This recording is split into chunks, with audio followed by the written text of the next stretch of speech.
that time of week once again. You are listening to A to the K's Wrestle Talk. We are the internet's hottest podcast, declared by ourselves.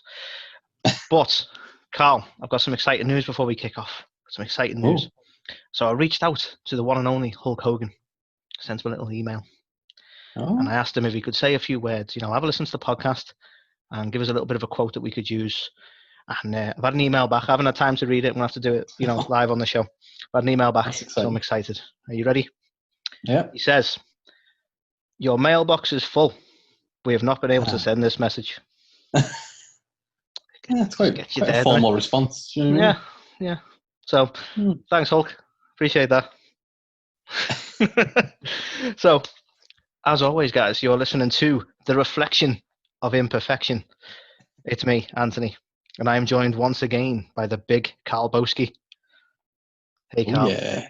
Hello, ladies and, gentlemen, boys and girls, children of all ages. A to the K Wrestle Tour proudly brings to you your Anchor.fm podcast champions of the world.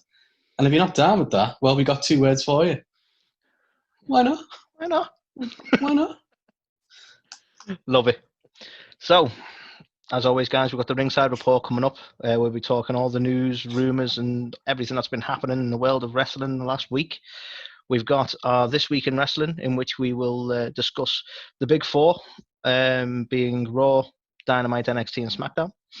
We've got this week's unique segments of the week. So I'm going to try and stop calling it segment 3 because it does not go in that order anymore. And this week we're talking about, I think we landed on the most overrated wrestlers, in our opinion, obviously. Which is fact. Fact. Even though, always stress it's our opinion, but people get upset when I say Rey Mysterio didn't have a good championship run, whatever. Anyway. So let's talk about the news. Shall we talk about the news? Let's talk about the news. Okay, let's do the news anchor thing then. Hello and welcome to the Ringside Report. Coming up in this week's news, we have Excalibur and Kevin Owens taking heat for previous involvement in a racist angle. Not Kurt. Of the WWE Network suffering significant subscriber drops since WrestleMania 36. We have Vince McMahon actually giving his thoughts on the Raw's drop in ratings, and SmackDown as well, to be fair. We have the speculation on Rey Mysterio heading to AEW. Could it be happening?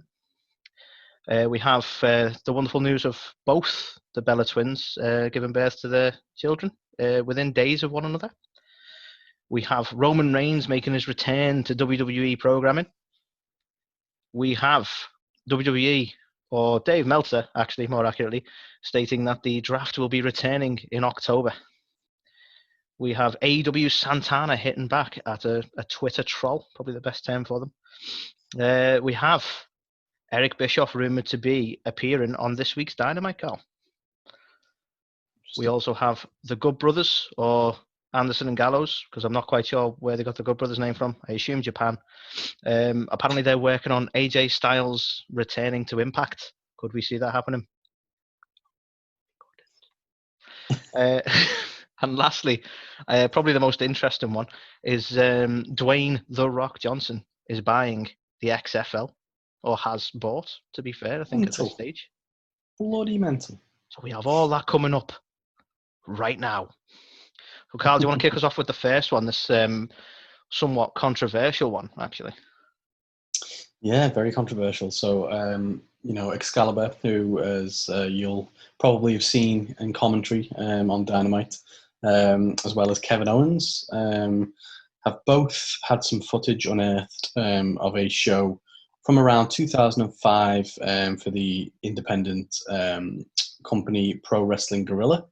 And in that promotion and on that video, Excalibur can be seen referring to a wrestler known as the Human Torch as a fucking N-word. So, yeah, not the most flattering. So that there's rumours around why, that being the reason why he wasn't on commentary on Dynamite in the last week. I think, am I right in saying Dynamite haven't actually commented? Yeah, I don't think Speculation that it anyone said also might anything. be COVID related, but I don't think anyone's too clear why he went there. Yeah, I mean, apparently Excalibur did travel to the show, but just was not used. So obviously, a lot of people are thinking it is potentially as a Yeah. result of this. And obviously, Kevin Owens as well, who was Kevin Steen at the time, involved in this. I believe I'm not sure whether the wrestler himself, as a Human Tornado, has come out and said this, but I believe he was actually encouraging people to use these racial slurs Yeah, I in their mean, promos against them.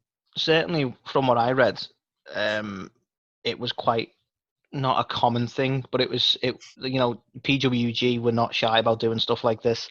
And the suggestion is that it was never an expression of Excalibur's feelings. It was part of the angle.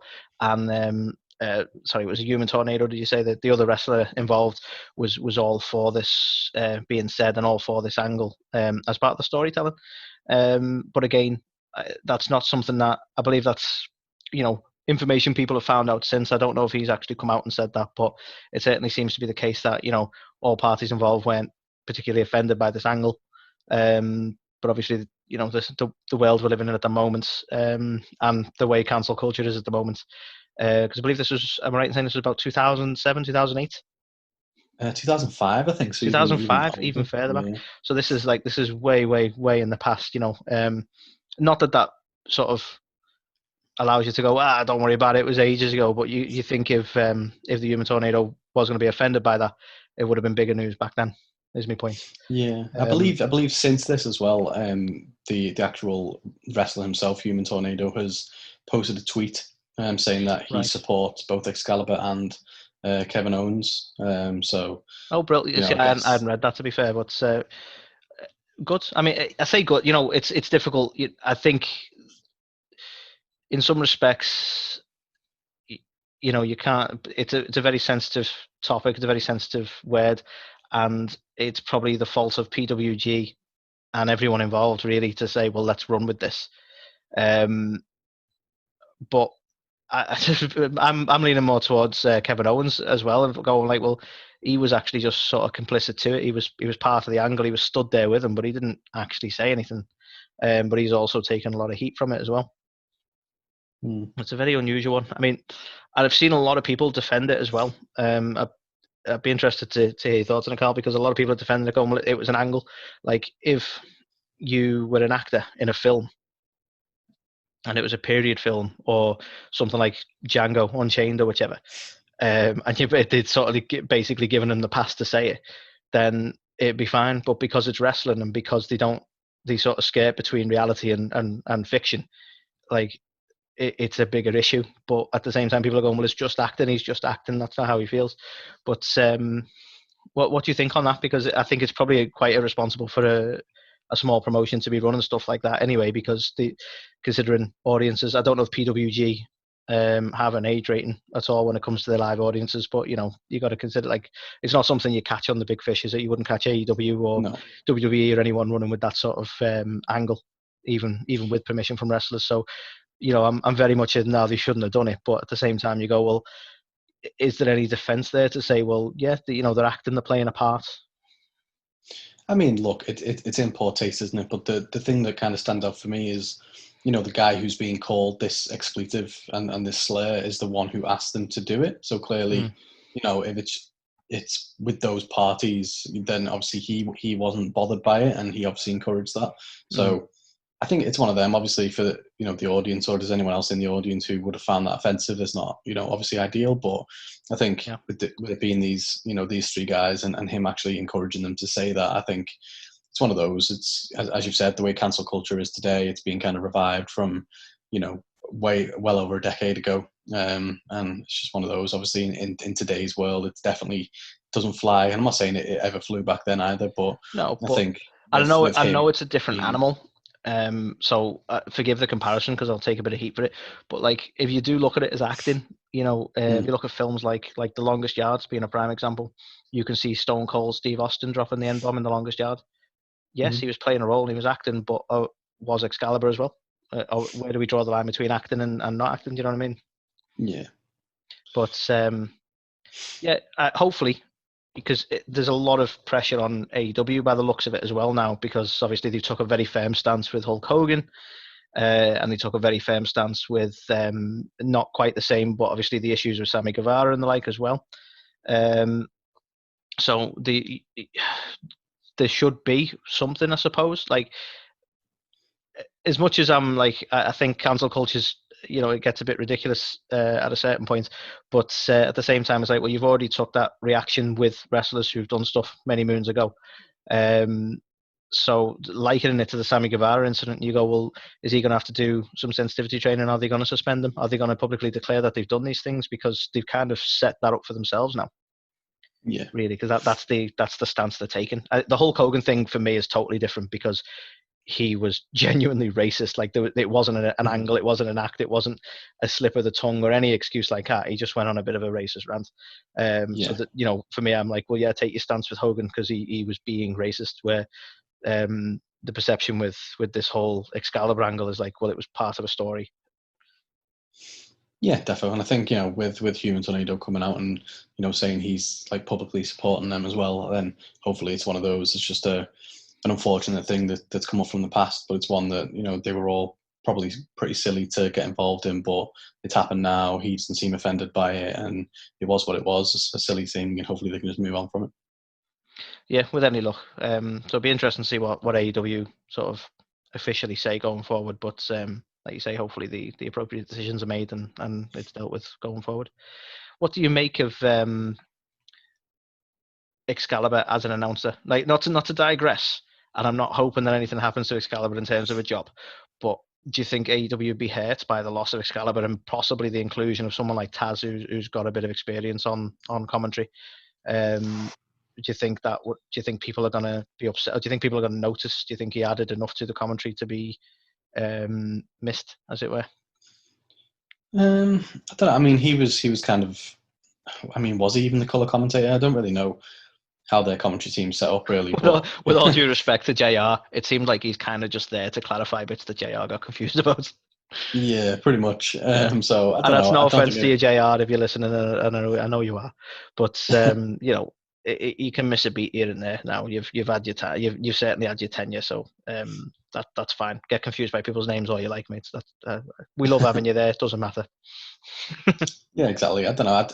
I don't know whether they'll see it as a huge loss in particular, but at the same time, I don't think they would pull Taz up, for example, with him being Cage's manager and stuff at the moment. So, but hopefully it doesn't come to any of that anyway. Hopefully it's just one that is, to get a bit of a slap on the wrist, and it's one of those that, we just move over. Indeed. So moving on to the next one, Colin. It's a bit of a, if you probably love this because you're like a stats nerd, aren't you? So, WWE they are officially down from the numbers they've put out in respect to the WWE Network. They've dropped 410,000 subscribers since WrestleMania 36. And I find this an interesting one, and you can go into the numbers because they've not declared an awful lot here as to whether that includes free subscribers and so on like that, because they've also in that time introduced a free subscription service. Mm-hmm. So are we looking at a drop in interest or a drop in numbers? Because if you're basing it purely on the cost element, that's a bit of a different thing. Like, I don't pay for the WWE Network unless we're getting there like WrestleMania season or whichever. I don't keep it consistently throughout the year, so I can understand the drop after WrestleMania. But if this drop has come because, like, I am officially a subscriber, I suppose, because I subscribe to the free service, so there's no point in getting rid of it. I'll just pay for it when certain pay-per-views kick in. What they failed to include with this, and you can find the numbers, I got the numbers from wrestling.inc, if anyone wants, or wrestlinginc.com, sorry. But what the WWE failed to actually clarify in the figures that they've put out is whether this included the free subscribers when they're referring to a drop in subscriptions. But fascinating stuff. Do you think this does mark a bit of a drop in interest for the WWE Network as a product, or do you think it ties in with the fact that the ratings are dropping as well? Oh yeah, I think it definitely indicates a big drop. For me, there's no small number, that is it really? No, and I don't think if anything, did you say it was WWE who published the numbers? Was it? Yeah, it was part of Themselves? they. I think it's because of the way the company works. They have to put financials out there. But Yeah, yeah, they've provided the numbers. Yeah. I think they'd probably want to put as like positive as a spin on it as they can. So I don't think that even counts the people who are just free subscribers. I think that is literally the baseline drop, year on year for the network, and it absolutely goes hand in hand with the ratings. You can see it. It's it's not a pretty picture at the moment with WWE, and I think on the Reddit, the Squared Circle subreddit, kind of put out their wrestling census the other day, and you can clearly see the behavioural shift in the subscribers, Really, kind of yeah. moving away from WWE into AEW, and SmackDown was probably the biggest decline year on year, and Raw was pretty close to it as well. So Yeah. yeah, it's not great. I mean, this spins us nicely because there was not much of an article to that really for me, but this just spins us nicely into the next point we were going to talk on was yours, Carl, where we were going to talk about Vince actually speaking on the decline in ratings. So it sort of segues nicely into that because I think they tie into each other really. Yeah, So do you so want to sort of mention Vince's thoughts on the decline in ratings, and he's offered some sort of rationale or reason, hasn't he? yeah, I mean, obviously he was questioned quite intensely about this, and a lot of people are speculating as we are, but he said a couple of things. So got a couple of quotes here. So in terms of the ratings, more than any other sport, the audience is integral to our success and our television ratings. So basically trying to kind of play it up on like the fact that the audience is not being there and stuff like that. But I'm not too sure I particularly buy that right now. Mm. But then he was actually pushed on that question further to say, well, okay, well, what about the likes of AEW and NXT that these guys are withstanding that kind of decline much better than the Raw and SmackDown products. So I mean, he's it's a fair point basically, because even NXT, their own product, is doing better than the two big shows. yeah, Well, not doing better. I don't want anyone being a smart ass. I know they don't do the same numbers, but they're doing better in terms of not the number of loss really in terms of viewing figures. Because I think yeah, they're still not in the millions, are they? But no, definitely not. And I think he's basically said the reason why is because they're new. So I'm not really sure you can say that about NXT, if I'm honest. But so the reason they've been able to withstand it is because it's something different, it's something new, and it's going to get more eyeballs on it. And he's and then also coming up in this week's Raw. well, he also acknowledged the fact that he needs to make Raw and SmackDown feel a bit more youthful, and he believes that's the direction that those products are going. Trying to build new characters and stuff like that. Which I don't know. Do we believe that? Because I don't particularly believe that. It's But like yeah, I can't believe he's even mentioning trying to build new characters. Like, given the whole Heyman situation, like, wasn't that ultimately? I know he's never officially said it, but wasn't that ultimately the problem? Like, the ratings are dropping, it's your fault, and all he was trying to do was build new characters. well, to give him his due, he basically didn't throw Paul Heyman under the bus here. He was quoted as saying, as far as Paul Heyman was concerned, he did I thought a very very good job in terms of creativity. All right, So okay. interesting. It's Not interesting the way he's exactly. been specific about in terms of creativity. So it's like he pissed me off. Oh god, yeah, he hates the guy, but added That's some why he's creativity gone. to it. But yeah, so he was also quoted as saying, in terms of how long he thinks it'll take, or if there will be a rebound. He said, we're talking months and not years. He said the key is just to be back in front of an audience again, because they're He's like the really third banking on the person in the audience ring. saving him, and he really Yeah, banking on it. which let's be honest, it's not going to, is it? I mean, don't get me wrong, it'll make for an infinitely better product to watch because it is painful watching wrestling without an audience, but Oh, you that's not do why feel it. people tuning out. Exactly. It's not going to be like people are going to go, oh, we can watch it on TV again. There's an audience. For Well, me, it exactly. I got mean, markedly better when they used developmental talent in the audience. I think that was a good move from AEW when they had wrestlers in the audience, and I think WWE following suit was definitely a good shout because it got rid of that feeling of just emptiness, didn't it? yeah, But yeah, I don't think that's going to make as big a difference as Vince probably hopes it does. no, I don't think so. Crazy times. So, Carl, we have talks on one of the top free agents at the moment being Rey Mysterio. Now, apparently, he has still not inked a new deal with WWE. The suggestion is quite heavy that he is going to, but one of the points made was that he asked for a pay rise, and Vince said no. So whilst they're still ironing these things out, he is a free agent, and things could happen. Now, the speculation has started to rise because of this as to whether he could possibly sign with AEW. The suggestion coming from the fact that he's got friends there in the likes of Chris Jericho and Cody. They specifically asked Cody, and Cody was, I think he cited him as saying like he is literally the best luchador in the business, and if they would happily sign him, sort of thing. Again, it's not a direct like we're seeking him out, we've made him an offer or anything like that. They're just sort of taking what Cody said and sort of running with it. You know what I mean? But I mean, yeah, you can't go wrong. I mean, I've obviously, we go from last week where I cited Rey as one of the worst WWE champions, but that was for different reasons. You can't argue that Rey is a fantastic wrestler, and probably is one of the best luchadors in the business. I don't want to be disrespectful because I don't really follow the sort of the lucha style. I mean, we've got promotions totally dedicated to it, so I couldn't really argue that he is the best, but he's certainly the most notable, probably the most famous. Yeah, so there's a lot of speculation now as to will he sort of go elsewhere? Will he sign with AEW? Or I think it's more likely that he's probably going to reach some sort of agreement with WWE, to be honest. But it does lead me to the speculation of, would you like to see him in AEW, Cal? No. I'm glad you say that. Because I would, and this is nothing against Rey for me. This will be one WWE star too many for me. Yeah, agreed. For the same reason, especially one that notable as well. Yeah, it would be a massive coup for them. Don't get me wrong, because if they're going to get any ex-WWE guys, then obviously Rey Mysterio with the following he has and the support he has will be a fantastic guy to get. But it's exactly that. They're already seeing a lot of people kind of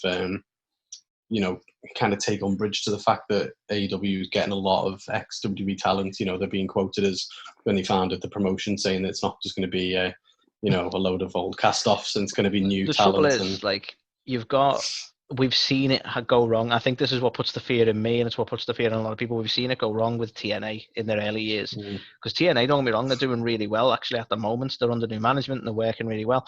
But there was a time when it was getting ran into the ground, and a lot of their issue was, any and all old WWE talent they would take on.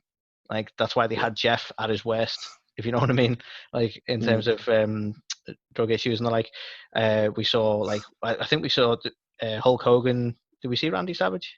I feel like we saw Randy Savage. I think we saw Savage at one point, yeah. Yeah, and literally any and all, even if they weren't, able to wrestle. And don't get me wrong, you're seeing a bit of that in AEW. I'm going to be fair on this. You're seeing the likes of Arn, and you're seeing the likes of DDP, and you're seeing the likes of I don't want to be unfair. My head was going to go to Goldust, and I thought that's a bit unfair because he can still go in the ring, to be fair to him.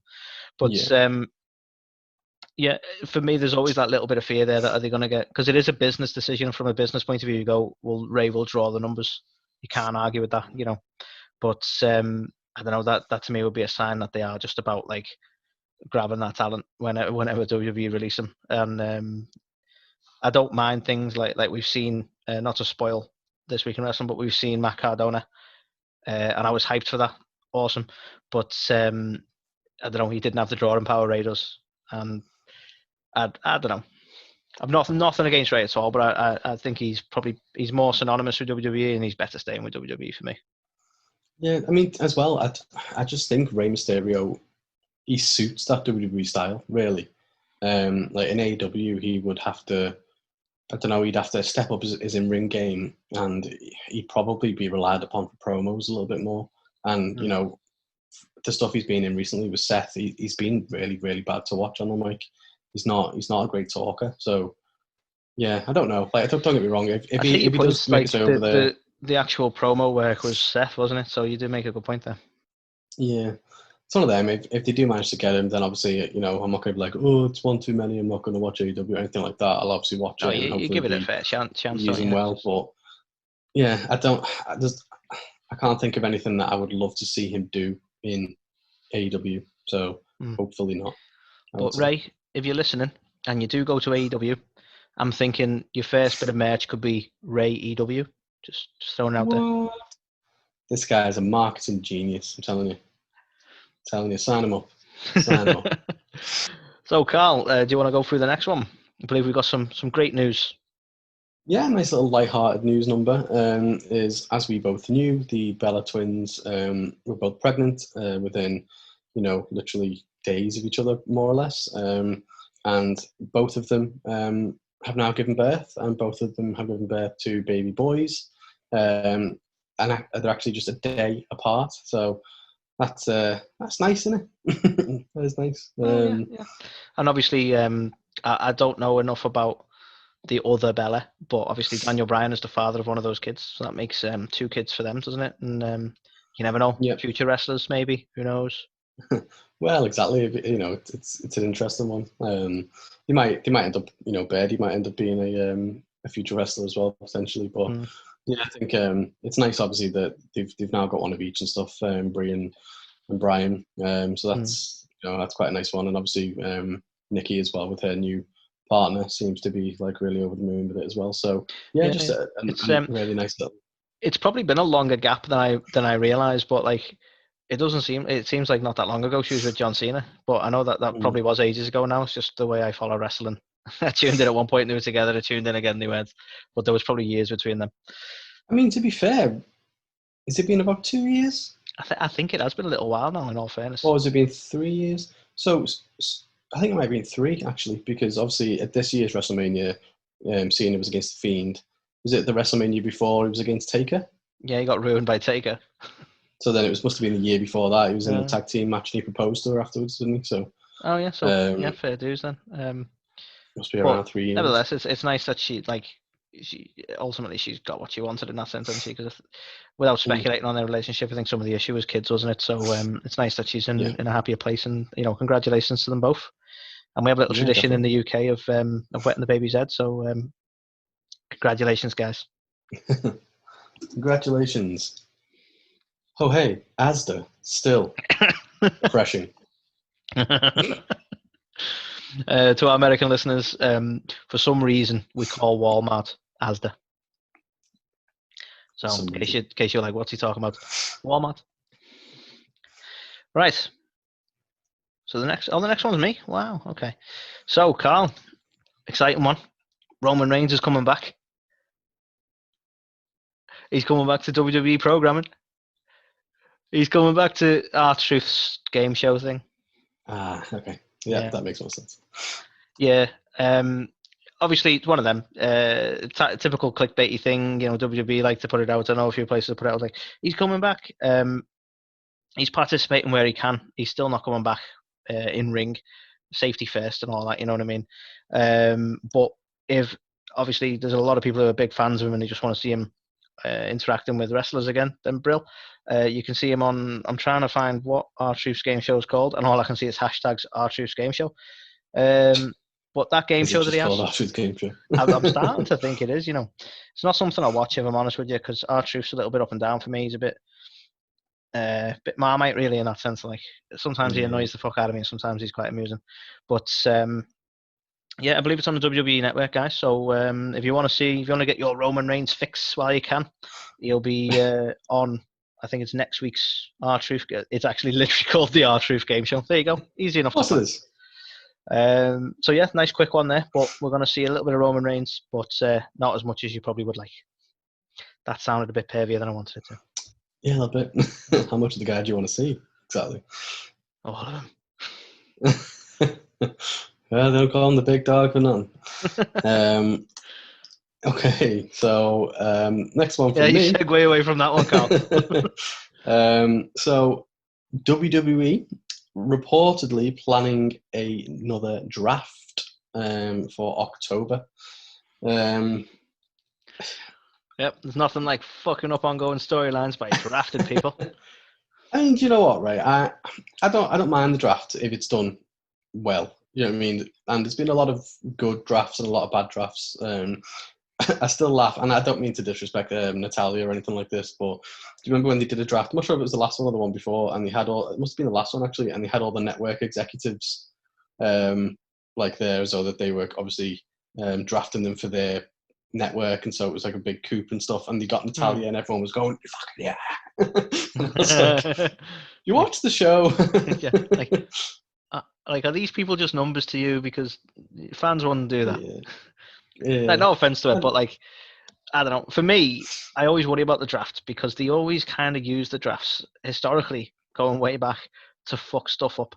Like, it's clearly not intentional, but instead of like going, well, we'll move some wrestlers over and we'll get some new storylines going, they'll go, well, let's break up that tag team. Let's split up Bubba Ray and Devon. It's like, that was a why? terrible decision. Yeah. Like, and that's what you're going to do. You're going to get to October. We're going to get to the draft. We're going to go, let's split up the New Day. You already don't really have any tag teams. Don't do that. Just pick other people. Also, stop bringing in random rules where you can trade people all the time. And then the draft might feel like a bigger deal. Well, like, if you'd have held off, you could have traded AJ in the draft. Well, exactly. Anyway. That was going to be my next point. Like, what's the point in even having a fucking draft lottery when you can just pick someone to show up on the show any week anyway? Like, not even the random. Oh, he'll be here this week because he's a random special guest. They were literally like, we'll swap you 2 wrestlers for AJ, and that was fine. You can do it anytime you want. So why not make a big spectacle of that? Like, and they got Dolph Ziggler, didn't they? And he went straight into a main event feud. So okay, fair enough. They also got Bobby Roode. Where the fuck is Bobby Roode? And totally unexplained Mustafa Ali. Like, was he part of any trade or was he just on Raw? Like, who knows? He was just like, no, I'm not going SmackDown. Make me. Well, we say this every week. Who the fuck's running the show? Who makes the rules? I'm sure people just turn up there and just do whatever the fuck they want. Keep saying, next time it's somewhat local, let's just rock up and we'll probably be like have our own talk show segment and everything. Like, why not? Every other fucker's got one, so let's do it. I love it. The 8 to the K Lounge.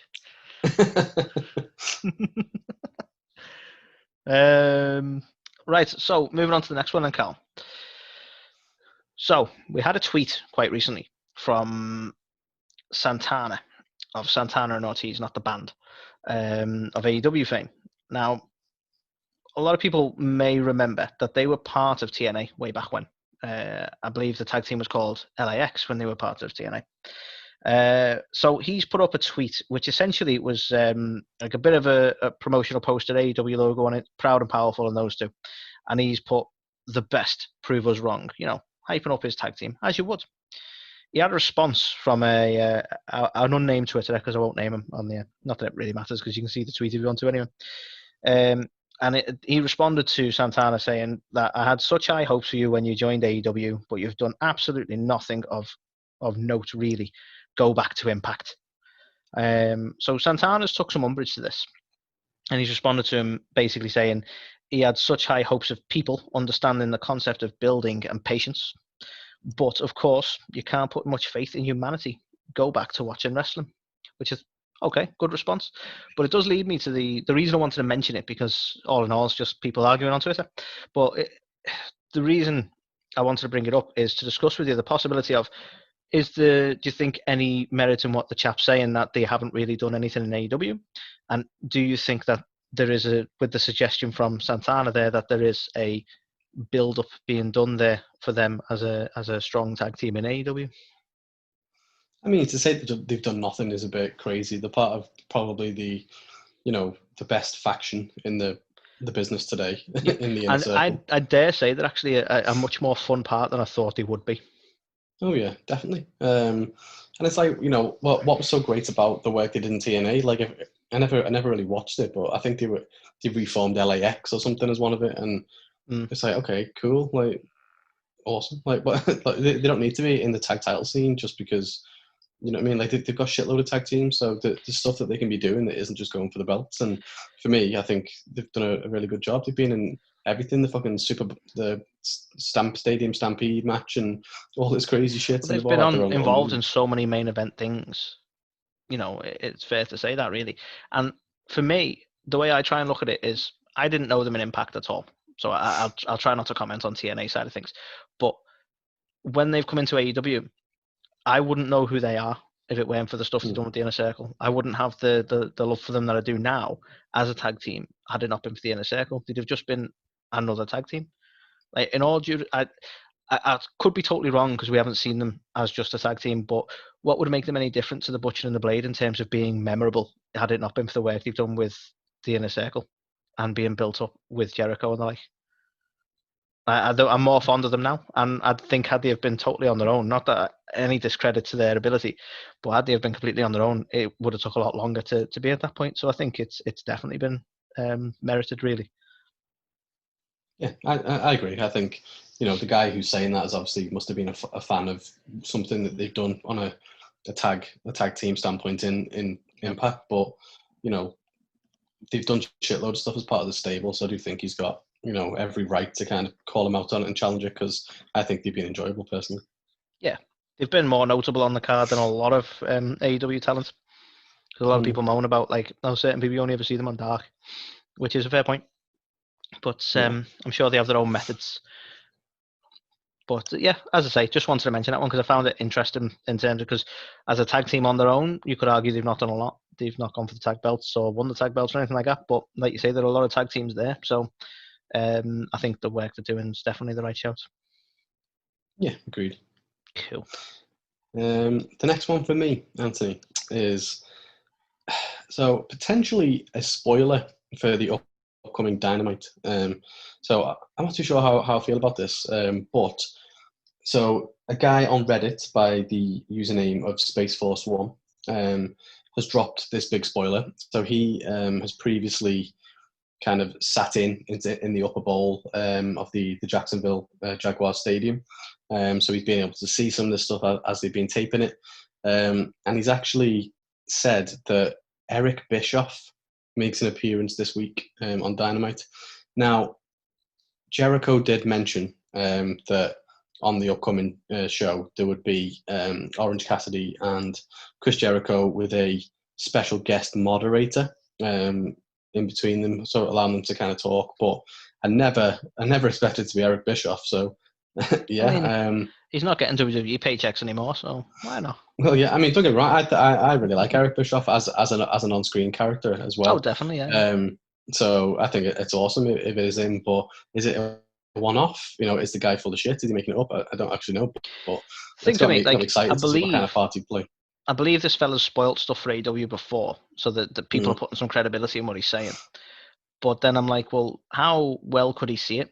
Because if you had all due respect to Eric Bischoff, he's not the most distinct character really from a distance, is he? If you go, well, he's got a grey hair and a leather jacket, it's probably him.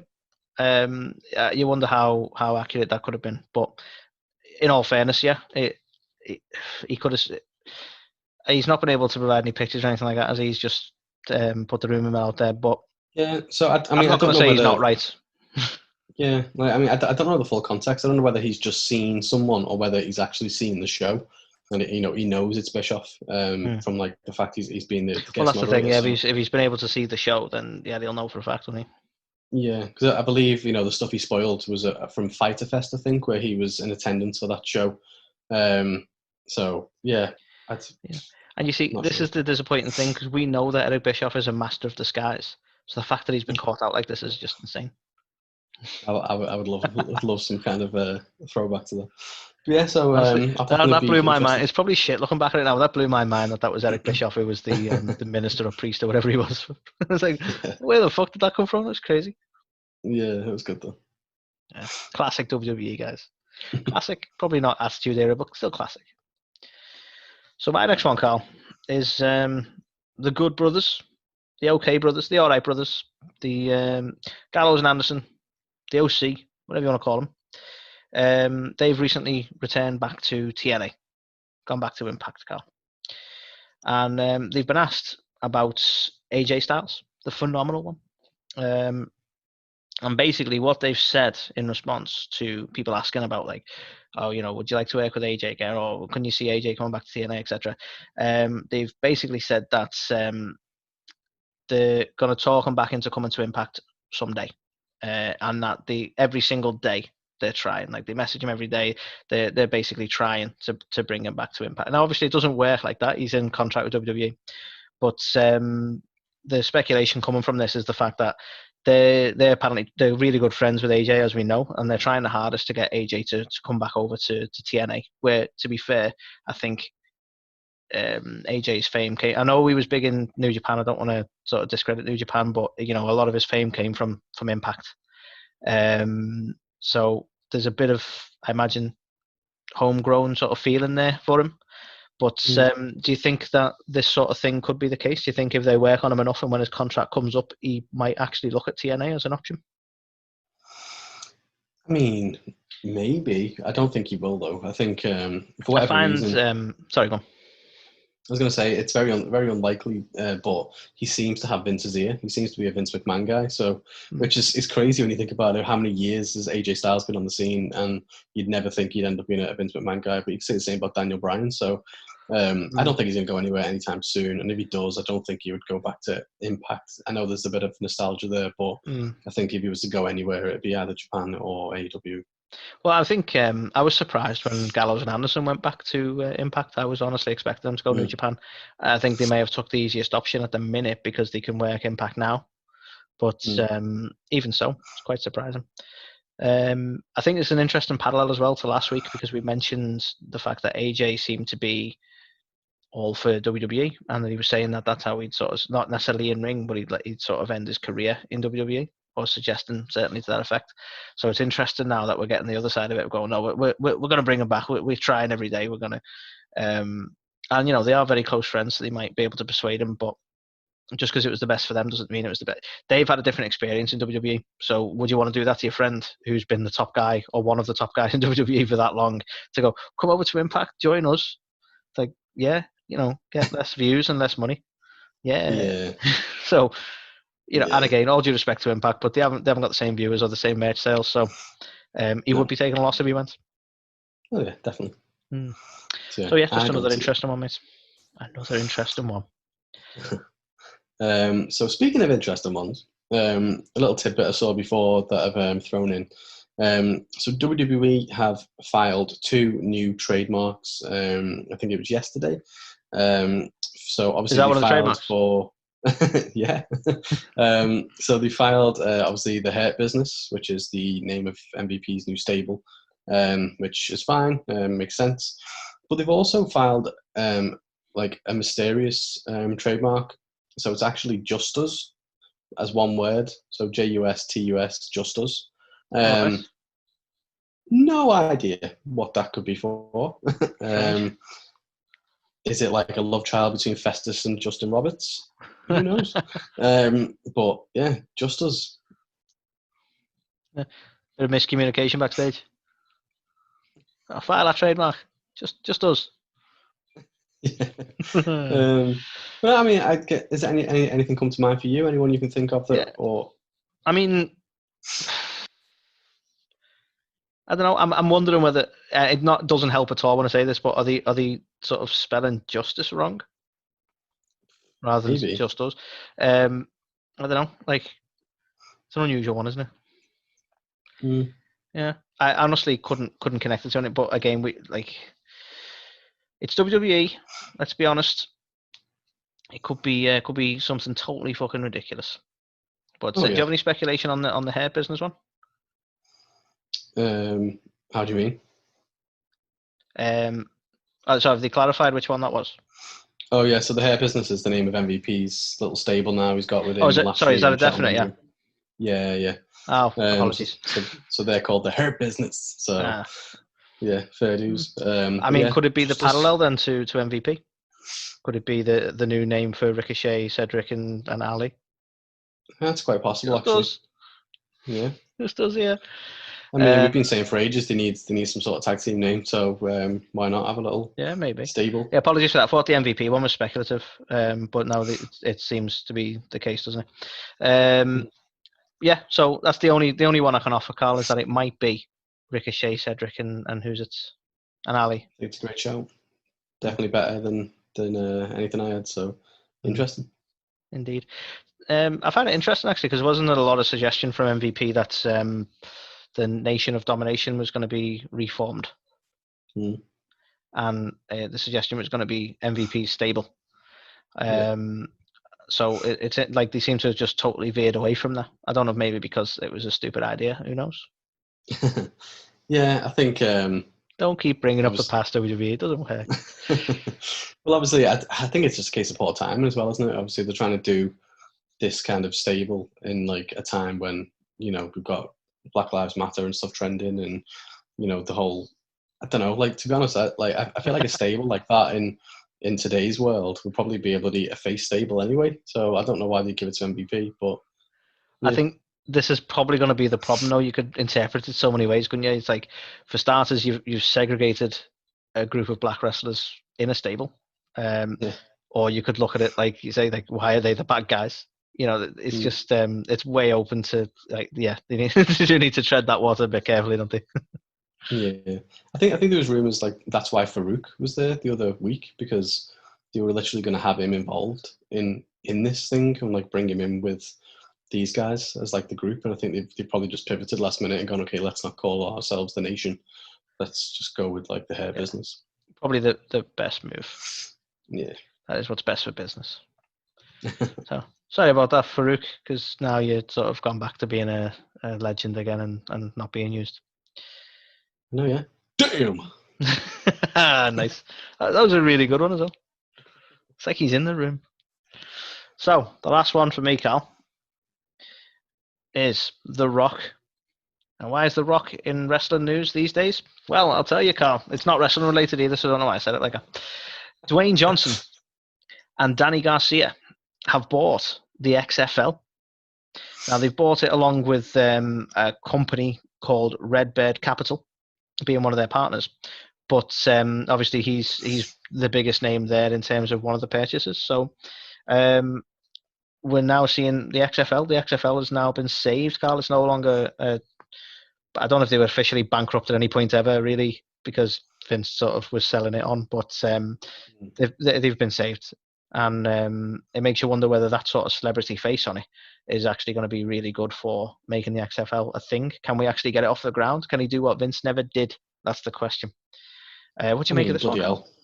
It's come out of way out of left field, hasn't it? Like, I never expected that to happen. But I believe the price was $15 million that he's bought it for. So I don't know. It's definitely a mad one. Obviously, The Rock makes pretty much everything he does a success. So you've got to think, but the other guy's going to give it a good go. But you know, and he must. I imagine he's got a passion for football, because didn't he play college ball or something along that line? Yeah. He was obviously down at Miami, maybe where he started. But I tell you what, Vince needs to have a look at himself. He's got this thing around not creating new stars. Like, who knows, in 10 years' time, he might have another failing business. He needs one of his new stars to buy off him. So it's crazy, isn't it? Yeah, it's just such a messed up world, isn't it? Like, he's made, well, you could argue Vince made him, but he's made himself, really. But yeah, he's now that rich and famous that he's bought the XFL off Vince. And you know what? You'll still see Vince's smarmy face there if he does make the XFL something. It's like, it wasn't you, Vince. You just come up with a name. Fucked it up the first time. But yeah, so crazy news. We might see the XFL on well, probably not on TV in this country, because we don't see the NFL. So very true.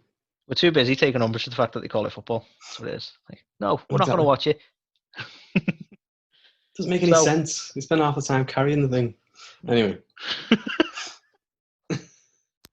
Hey guys, Santino Marella here. And if you're like me, you're sitting home during the quarantines. These are the times of quarantine. Well, I discovered a Wrestle Talk podcast called A to the K. It's changed my life. Now I don't want to go back to work. I just want to sit home in the quarantines and listen to Carl and Anthony. They are the best. Together, they're even better. So listen, A to the K. Wrestle Talk podcast. Check it out. Change your life. You'll be thanking me later.